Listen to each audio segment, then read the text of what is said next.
உங்க வீட்ல இனிமேல் ஆணி அடிக்கிறதுக்கு ஃபோன் இருந்தாலே போதுமா? சுத்தியெல்லாம் தேவையில்ல. என்னையா சொல்றீங்க? அப்படின்ற மாரி ஆயிடுச்சு. இது மட்டும் இல்ல, ஏகப்பட்ட டெஸ்ட் வந்து பண்ணி வச்சிருக்கோம். ரீசென்ட்டா வந்து பார்த்தீங்கன்னா, நம்ம ஈரோடு டர்மரிக் ஹோட்டல்ல வந்து Oppo F29 மொபைலோட லான்ச்சுக்கு வந்து நம்மள வந்து இன்வைட் பண்ணியிருந்தாங்க. இது லான்ச் மட்டுமே இல்ல, நீ வந்து அதோட டியூரபிலிட்டிய வந்து எக்ஸ்பீரியன்ஸ் பண்ணி வந்து பார்க்கலாம் அப்படின்னு சொல்லியிருந்தாங்க. சரி நாங்களும் வந்து அங்க வந்து போயிருந்தோம். இவங்களோட செட்டப்பே பார்த்தீங்கன்னா சீரியஸா வேற லெவல்ல செம்மையா இருந்துச்சு. சரி நாங்களும் அப்படியே வெயிட் பண்ணிட்டு இருந்தோம். ஈவென்ட் வந்து அப்படியே வந்து ஸ்டார்ட் பண்ண ஆரம்பிச்சுட்டாங்க. ஃபர்ஸ்ட் எடுத்தோனே அப்படியே ஒரு டான்ஸோட வந்து ஸ்டார்ட் பண்ணாங்க. சூப்பரா இருந்துச்சு. அதுக்கப்புறம் பார்த்தீங்கன்னா, அந்த ஃபோன வந்து லான்ச் பண்றோம் அப்படின்ட்டு அன்பாக்ஸ் பண்ணலாம்னாங்க. பாக்ஸில் எடுத்துட்டு வராங்க பார்த்தா ஐஸ் பாக்ஸில் எடுத்துருந்தாங்க. யோ என்னையா பண்ணி வச்சிருக்கீங்கன்ற மாதிரி ஆச்சு. பார்த்தா ஐஸ் அப்படியே உடச்சி அந்த ஃபோனை வந்து அப்படியே வந்து வெளியே எடுத்தாங்க. யோ போச்சு ஃபோனை முடிஞ்சிச்சு சோலி அப்படின்னு நினச்சோம். பார்த்தா இல்லைங்க, ஃபோன் அப்படியே ஒர்க் ஆகுது. அதை அப்படியே எடுத்து வந்து காமிச்சாங்க. நீங்களே வந்து லைவாக பாருங்க அப்படின்னாங்க. செம்ம ஷாக்கிங்காக இருந்துச்சு. அந்த ஐஸ் கியூப்பில் போட்டு வச்சு எப்படி அந்த ஃபோன் ஒர்க் ஆகுதுன்னு தெரியல. அதுக்கப்புறம் அந்த ஃபோனோட ஸ்பெக்லாம் வந்து சொன்னாங்க. இந்த ஃபோனோட பேர் என்ன பார்த்தீங்கன்னா சாம்பியன் ஆஃப் டியூரபிலிட்டி அப்படின்னாங்க.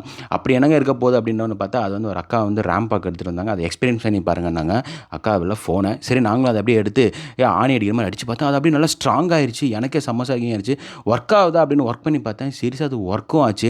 அங்கே இருக்க எல்லாருக்குமே செம்ம ஷாக். அது மட்டும் இல்லைங்க, நல்லா சுடுதண்ணியில் வந்து ஃபோனை போட்டு அது வந்து எடுங்க அப்படின்னாங்க. ஓவர் ஆக்டிங் பண்ணுறான் அந்த அளவுக்குலாம் இல்லை, எடுங்க அப்படின்னாங்க. பார்த்தா அப்பவும் அது வந்து ஒர்க் ஆகுது. யோ என்னையா சொல்கிறீங்க அப்படின்ற மாதிரி ஆயிடுச்சு. மறுபடியும் ஐஸ் கியூப்லலாம் போட்டு அந்த ஃபோனையும் வந்து எடுத்து யூஸ் பண்ணி பாருங்கன்னாங்க. அதுவும் செம்மையாக ஒர்க் ஆச்சு. இது மாதிரிலாம் ஏகப்பட்ட டெஸ்ட் வந்து பண்ணிட்டு இருந்தால் அந்த ஃபோனை பாடாப்படுத்திட்டாங்கன்னு சொல்லலாம். ஆனால் எல்லாத்துலேயுமே அது வந்து பாஸ் ஆயிடுச்சு. ஸோ ஒரு 30K பட்ஜெட்டில் நீங்கள் வந்து எல்லா ஸ்பெக்கும் இருக்கிற மாதிரி ஒரு மொபைல் வந்து தேடிட்டு இருந்தீங்கன்னா நீங்கள் தாராளமாக Oppo F29 வந்து வாங்கலாம். ஏன்னா அவ்வளோ ஸ்பெக் வந்து கொடுத்துருக்காங்க. இப்போ வந்து பார்த்தீங்கன்னா ப்ரீ புக்கிங் சேல் ஆஃபர் வந்து போயிட்டு இருக்கு. ஸோ நீங்கள் ப்ரீ புக் பண்ணிங்கன்னா ஏகப்பட்ட கிஃப்ட் வந்து தந்துட்டு இருக்காங்க. ஸோ மறக்காம இந்த ஃபோனை வந்து பக்கத்தில் இருக்க ஸ்டோரில் போய் வாங்கிக்கோங்க.